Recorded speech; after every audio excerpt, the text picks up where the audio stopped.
What's up, YouTube? How are you doing today? You know what's nice? Compliments. I love compliments. I had several people today tell me that I look good. You wanna know why? Because I haven't done laundry in forever. And the only clean clothes are the nice ones. So there you go. So today is my little sister's birthday. Happy birthday. Woo! You're old now. Additionally, it is unseasonably warm right now. It is 74 degrees on March 1st. What happened? Somebody messed up. Yeah. Like the seasons is all out of whack, you know what I'm saying? I'm not sure why I'm speaking like this today. It probably has something to do with reading Hamlet. My senior English class, British literature, is a very unique class. It has a lot of higher, upper level learners and some lower ones and kind of people in the middle. And so what ends up happening is that I end up explaining everything 3 times. Okay, the first time I explained it like a teacher. I explained it using big words and academic vocabulary, and it goes over the heads of most of the class, except for the few people that it actually helps. The second time that I explain things in layman's terms. Layman's terms? Layman's terms.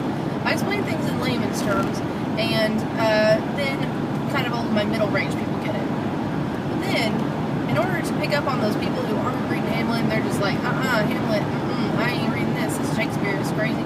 Too many big words and junk.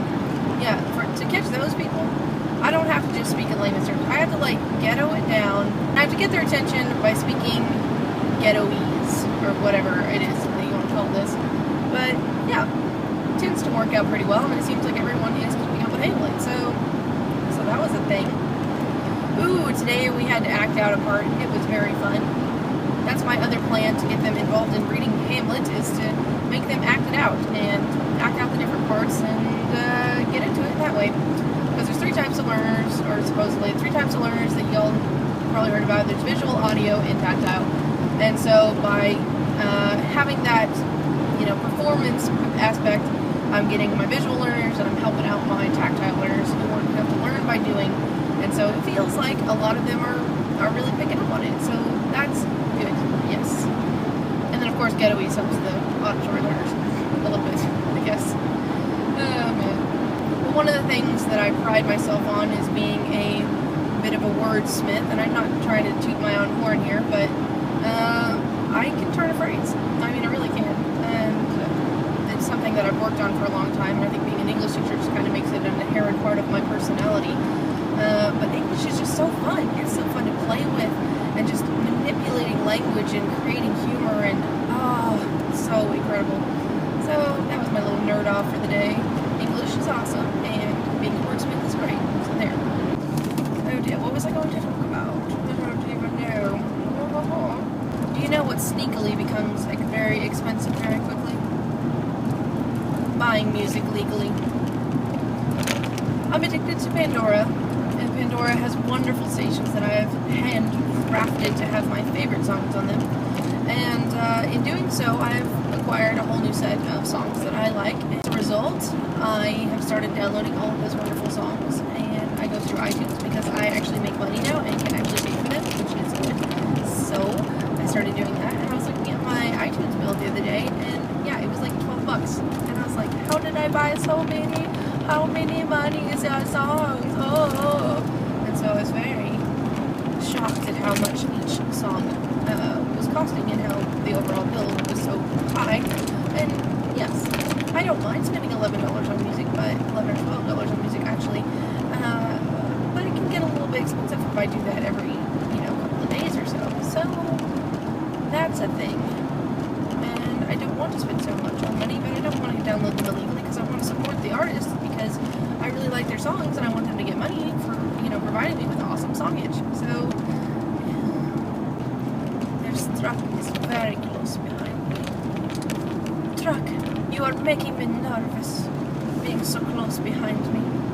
It's like you're creeping on my vlogging. So I recently started watching the show Face Off, which is a new show on Sci-Fi where movie makeup artists are in a competition to see who can be the top movie artist or something like that.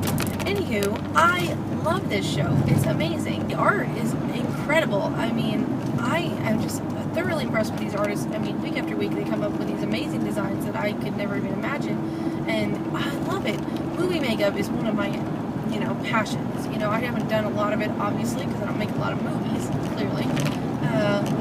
But it just fascinates me. I loved Backyard Effects back when that was on YouTube, and just watched it religiously because it was just so cool to see the behind of a movie, not just what you see on the screen, but like how it was done and all that sort of thing. I think my favorite to win is Matt, because he's just been consistent every single week, just really performing and having original ideas and being very creative. And he's been in the bottom hardly at all, ever.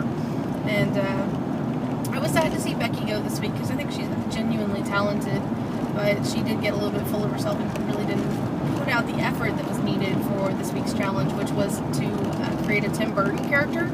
I thought it was so cool. OMG. All of the designs were really, really neat, except Sue's. I don't like Sue. She can get kicked off next for all I care. I don't know. But Race won it because he created a cellist who was morphing into a cello, and the cello was morphing into a person or something. I don't know. It was really complicated, but it was very beautiful. Like the model's face had pieces of the cello, like the curls at the top of her head, and it was, integrated into her outfit and everything. Oh, so cool. Very Tim Burton-esque. And then one of my other favorite designs was the one that RJ did. Oh my goodness, it was so cool and so funny. It was really, really good.